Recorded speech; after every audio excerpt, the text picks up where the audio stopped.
After 20 cars were vandalized on Monday, police are making sure people living in Longview remember a very important law. People may not realize parking on the side of the street in unmarked spots between sundown and sunup is illegal in the city. Stephen Harris, who lives off of Bill Owens in Longview, says he had no idea. I didn't really know.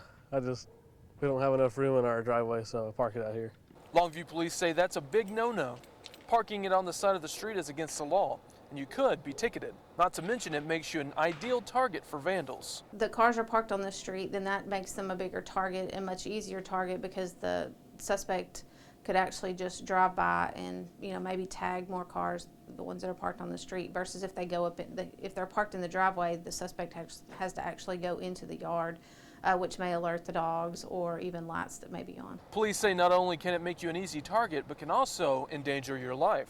Well, it's dangerous in many respects. Obviously, your vehicle could be involved in a crash, but also someone could step out from the vehicle. Maybe the driver of the car doesn't see them and could actually, strike the pedestrian. Wife and mother of two, Sally Harris, says her son and husband park here every day, but that will soon be ending. I'm thinking, oh boy, maybe we need to do something about this. In Longview, Gregg County, I'm Kevin Boyce, KYTX, CBS 19 News.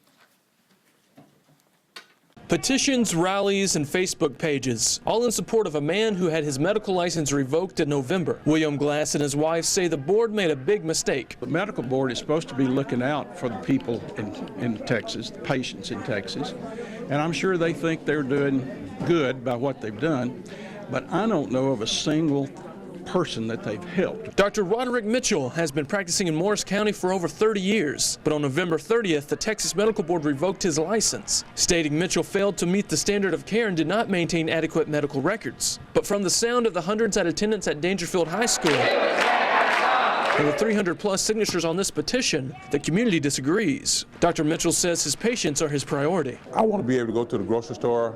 I'm not afraid of any of my decisions that I made. And we try to treat everybody with dignity, where I'm not afraid to go to the grocery store. Patients, colleagues, and others from the community came out in support of Dr. Mitchell, and Dr. Mitchell says this is why he decides to stay right here to do his practice. I grew up here. I'm from this area originally. I've always enjoyed taking care of patients. This is my hometown. Event organizer Tim Thornton says the community not only wants him back, but needs him back. He's been with us for 30 years. He's a doctor that everybody knows. He's a friend of the community. He could be making a lot of money in a big city, but he decided to stay in Dangerfield and help the community out. And patients like Jerry Baker agree. We just need him back really bad. In Dangerfield, Morris County, I'm Kevin Boyce, KYTX, CBS 19 News.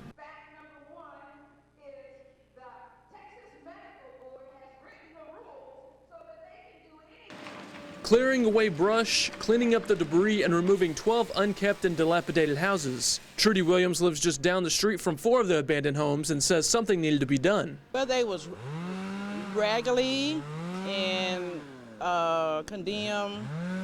They was kind of scary and spooky, so. The city of Marshall and Marshall ISD decided to take $30,000 to tear down 6 homes and plan to go after more houses later this year. It costs $5,000 a pop to take down these houses, but with this elementary school being so close, the city says it's worth it. Marshall City Manager Frank Johnson says tearing down these homes is primarily for the kids' safety and was the school district's idea. And they pointed out that near some of the campuses there were some badly dilapidated structures.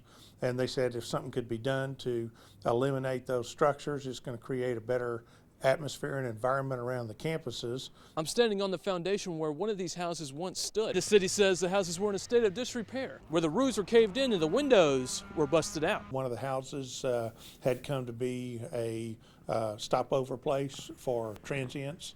And when you have kids walking to and from school, that's a situation that you never want to have stay around for very long. The city tears down the houses, clears away the brush, and carries away the debris and leaves nothing but a nice clean lot.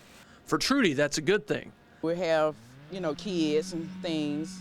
So it's kind of a hazard to the school. In Marshall, Harrison County, I'm Kevin Boyce, KYTX CBS 19 News.